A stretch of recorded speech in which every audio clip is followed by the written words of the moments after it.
Sleeping Beauty is seen as being the greatest of the three Tchaikovsky ballet scores.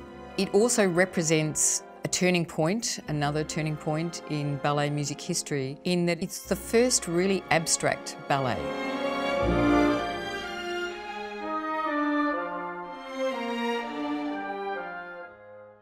In the prologue for Sleeping Beauty, there's a prediction of what's going to happen to the princess. She will prick her finger, she will die, or she won't die, she'll fall asleep. All of that is played out right at the start of the ballet. Now, why did they do that? Because what they were interested in is the psychological and emotional growth of the characters and the psychological and emotional drama occurring on the stage. So they were interested in telling the story of us as humans and growth from child to adult, in the case of Aurora, discovering love. And they were also interested in exploring the really philosophical idea of good and evil in the theatre. And Sleeping Beauty is the first of the ballets to really take that exploration into the world of ballet and make it the kind of centrepiece and the raison d'etre for the whole ballet. Now, how do you do that musically? It's so sophisticated in terms of the devices that Tchaikovsky used. Simple examples. How do you explore good and evil in music? In music, really simplistically put, major keys, anything in a major key sounds happy. A major triad, you play a chord on a piano, you play a major, it sounds happy.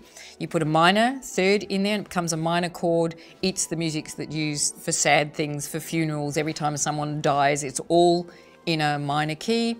Weddings, I'm in love, I'm happy, dancing around the stage, all in major keys. So, good, obviously a major key. The Lilac Fairy, the embodiment of good, is in E major. Carabosse, the evil fairy, most of her music is in the key of E minor. So you've got the major and minor, good, evil. Why both on the key of E? Because the philosophical aspect of the ballet is exploring the concept that good and evil is inherent in all of us as human beings. So they are parts of all of our makeup. So Tchaikovsky chose the same key as the starting point, the same white note on the piano to go happy keys, sad keys. It's all part of our makeup.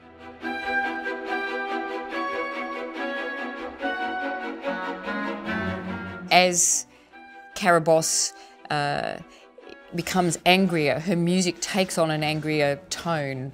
As the Lilac Fairy is put in a more difficult situation where something bad has happened, then her music itself will appear in a slightly different key or with different instrumentation to represent the dramatic development of the story and to represent, you know, the fact that even happy and good people are not happy all the time. They're conflicted and we all go through tough times. So the music itself never appears for these characters in exactly the same way.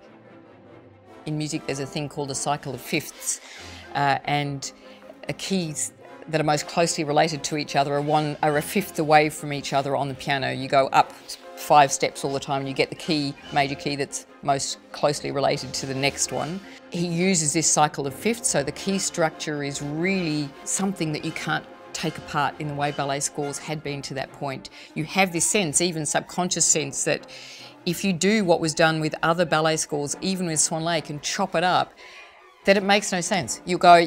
Take one piece of music and place it next to another, oh, you feel like you're in a completely different planet and it makes no sense. So he really wrote a score that is very tightly knit and where everything is interrelated.